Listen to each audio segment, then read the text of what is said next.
হয়েছে, নক করা হয়েছে। এটা কি কাদের নক? বিজয় আহমেদ, তারাও রয়েছেন আর্সেনালে। এদিকে রয়েছে মিকো, মিকো ট্রগানের চার্জ, ফুল একটা। ও মাই গড, মির, ইউএন মির তার ফার্স্ট নকটা বের করেছেন।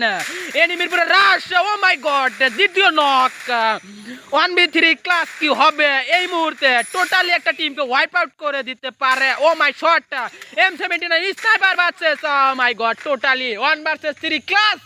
তারা একটা শটে ম্যাক্স 7 এর চার্জ, 1v1 এর একটা ব্যাটেল। এদিকে নিচে প্লেয়ার মিকো যাচ্ছে, দেখেছে কে হিল করার চেষ্টা করবে, হিল করেছে, রাশটা কি দেবে? অলরেডি ইউএন মিরের সামনে প্লেয়ার টোগানের চার্জ, রাহিম ভাই ইল্লু মিকো অলরেডি একটাকে ডাউন করেছে। Shot connecting, 1 versus 2, 3 battle. এখানে